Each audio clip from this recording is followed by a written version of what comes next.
Après 3 mois sans judo, depuis le 22 juin, les judokas de l'équipe de France sont de retour sur les tatamis et enchaînent leur stage de préparation. Objectif de ces entraînements, les Jeux Olympiques de Tokyo reportés en 2021 et les compétitions internationales qui reprendront à la rentrée. Et c'est lors du passage de l'équipe à Souston que nous avons retrouvé la championne du monde Madeleine Malonga, qui nous avait fait part de son état d'esprit sur la situation. On a su très tôt que les Jeux Olympiques étaient reportés.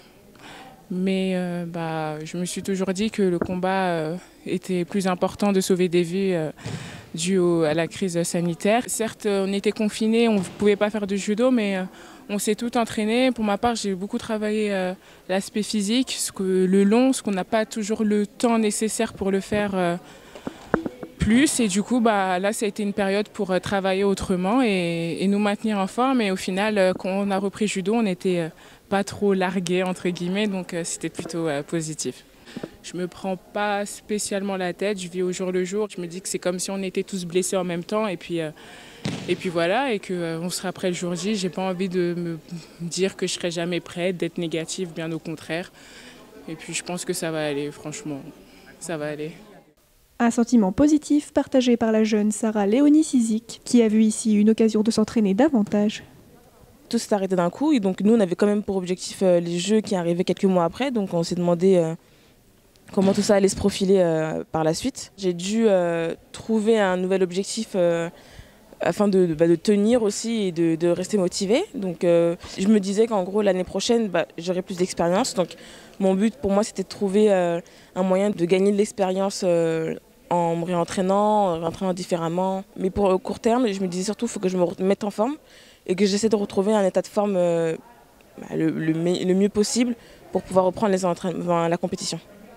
On reste positif et on se dit que ça reprendra bien un jour, donc il faut être prêt pour ce jour-là. Les judokas doivent en effet rebondir et se fixer tant bien que mal des objectifs pour continuer d'avancer et de rester motivés lors des entraînements. Alors là, c'est une séance de travail technique individuelle, comme on dit. Et donc on prend les athlètes et on travaille chacun sur leur système d'attaque, leur défense, leurs points forts, leurs points faibles, dans un cadre fort sympathique, puisqu'on est bien ici à Souston. Après, je ne vous cache pas qu'elles sont impatientes et il y a beaucoup aussi de questions sans réponse, notamment la reprise des compétitions internationales. Tout ça donc, fait que, effectivement, pour elles, c'est des fois un petit peu compliqué. Impactée durement comme de nombreux sports par cette crise sanitaire, la Fédération française de judo met aujourd'hui tout en œuvre pour faire perdurer son sport à tous les niveaux. On va monter une cellule d'aide au club, donc à la Fédération de judo à partir du 24, et qui va permettre à tous les clubs qui rencontrent une difficulté pour ouvrir, qui n'arrivent pas à faire un protocole, etc., pour les aider. Donc on met le maximum pour que nos clubs et que les gens aient confiance.